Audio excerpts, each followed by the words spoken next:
Ang malamig na klima sa Baguio City malakas na panghatak sa mga turista at bakasyonista. At ang temperatura nga roon ngayon, umabot na sa 13.5 degrees Celsius. At dagdag atraksyon pa ang magagandang tanawin at mga pamaskong paandar. Live mula sa Baguio City, ma-report si JP Soriano. JP? Pia, yung 13.5 degrees Celsius na yan ay naitala noong December 16. Yan na nga yung pinakamataas ngayong December. Sa mga oras na ito, Pia, habang lumalalim yung gabi, palamig ng palamig yung pakiramdam natin.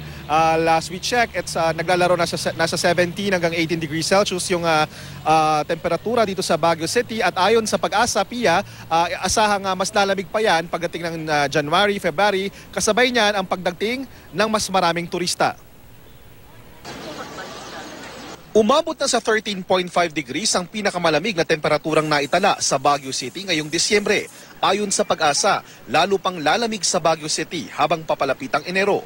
Yung hangin galing sa Siberia, malamig yun. Papunta sa atin. Magdala kayo ng mga jacket pag bumisita kayo dito. Ang lamig na ito ang talaga namang dinarayo sa Baguio. Sa Cannon Road pa lang, todo pa picture na ang mga turista sa Lion Statue. Pagpasok sa bukana ng syudad, matraffic na. Pero sulit naman daw dahil kahit tirik ang araw, mas malamig ang simoy ng hangin. At isa nga sa mga paboritong pasyalan dito sa Baguio City ay ang Burnham Park na 1980s pa lang ay pinupuntahan na ng napakaraming Pilipino. Ang pamilya nilaan mula sa Ilocos ay nag-side trip sa Baguio bago umuwi ng Pampanga, kasama ang Amerikanong bisita. Pag nagpupunta kayo dito, ano yung binabalik-balikan nyo talaga? Yung weather actually, ayun. Oo, tsaka yung mga nila, yung food and then yung mga ibang spot dito. Marami ring nagpipiknik sa Burnham Park. Bakit masarap mag-Christmas sa Baguio, ma'am? Malamig at saka yung environment naman is friendly. Dagsa din ng mga turista sa Mansion House, ang official residence ng Pangulo ng Pilipinas sa Baguio. At sa Wright Park kung saan pwede ring magpa-picture ng naka-costume. Patok rin na pampawi ng ginaw ang mainit na strawberry taho!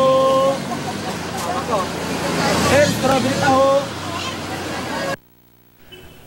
At Pia, at bukod sa mga inikot nga natin ng karaniwang dinadalaw dito sa Baguio, ang Burnham Park, ang Mines View Park, meron tayong may bagong atraksyon dito sa Baguio City. Ito yung isang Christmas village sa Baguio Country Club kung saan merong silang paandar na mga kunwaring snow. Kaya talagang bagay na bagay yung mas malamig na temperatura doon. Kaya enjoy na enjoy yung mga bata na nagpunta roon.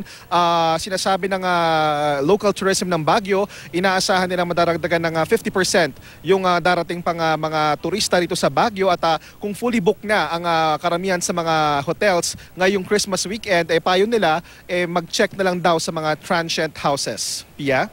Nako, JP, pag napanood pa ng mga kababayan natin itong report mo na nagsasabing may mga pamaskong paandar at talagang napakalamig na panahon, baka lalo pang dumami yan.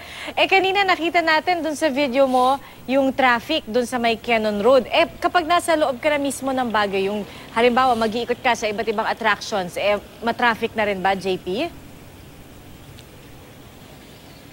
Sobrang traffic, Pia. Yung traffic na yan ay hindi na ata nawala. Simula kaninang dumating tayo dito hanggang sa umikot tayo.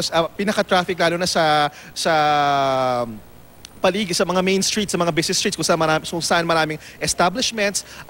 Kaya nga isa sa mga suggestion din ng mga taga rito, ng mga local tourism, mag-carpool na lang. Kung maaari nga, marami naman silang mga taxi dito.